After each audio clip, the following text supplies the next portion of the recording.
yung pinunta po natin dito? May P9 po ba tayo and against? Nandito ako kanina para mag-file ng complaint, ano.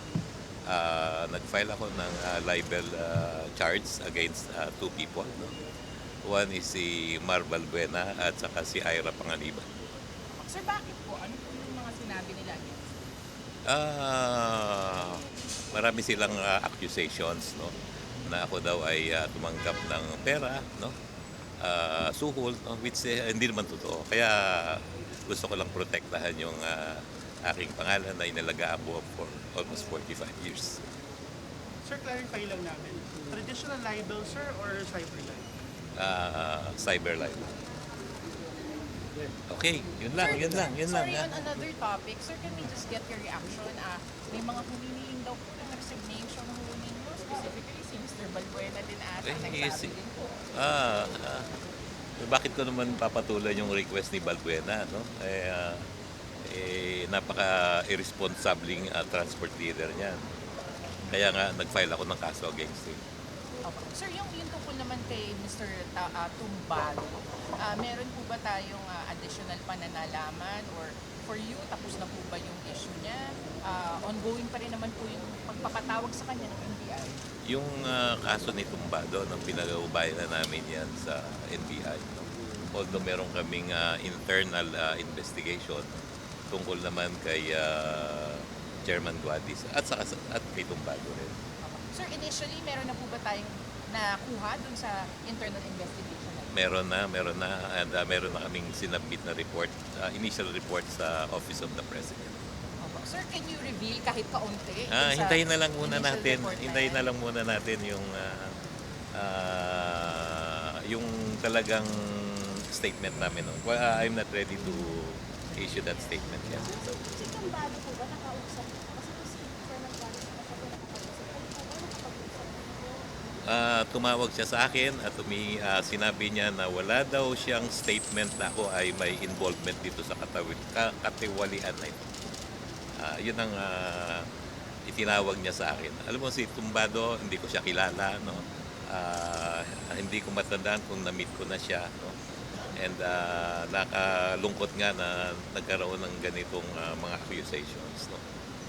Sir, ano Kay Ira Panganiban, anong pwede niyo masabi? Ano po ba ang sinabi niya? Hindi po namin... Sinasabi niya, nilabas niya sa Facebook account niya na ang DOTR daw ay may claim na sinasabi na ako daw ay involved sa katiwalian, na tumanggap daw ako ng pera.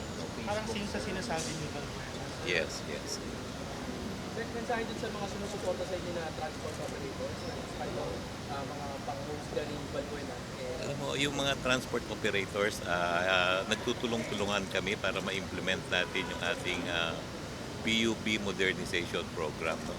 Napaka-importante na mag-improve na sana yung ating public utility vehicle system dito sa Pilipinas. No? Kailangan po natin na ma-implement na ito. No? Although kiniklaim ng ibang mga grupo na i-phase out na daw natin yung mga old jeepneys, no? I-phase out po natin yan ng dahan-dahan, no? Hindi yung biglaan. Kailangan nating magkaroon ng mga kapalit na modern vehicles, no?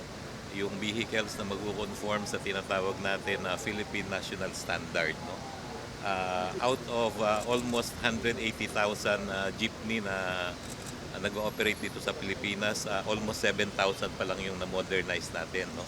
Na itong modernization na to nagsimula nung 2017, no? Ngayon 2023 na 7,000 pa lang yung modernized jeepney, no? Dahil hindi naman napakadaling palitan kasi nitong mga lumang jeepney, no? Napaka-mahal din ng pagpapalit, no? Kaya dahan-dahan, no? Kaya ang gobyerno naman tumutulong sa ating mga operators, no? Tinutulungan natin silang magkaroon ng loan from Land Bank, DBP, and other private commercial banks, at nagbibigay tayo ng tinatawag na equity subsidy, no?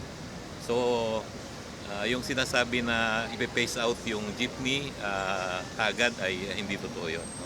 So yung internal investigation on Tumbado and Chairman Guadi, sa kanila pa lang, or are we planning to expand it na may possibility din ba na merong iba o meron noon? Alam mo, pinaubayan namin yan sa NBI, no?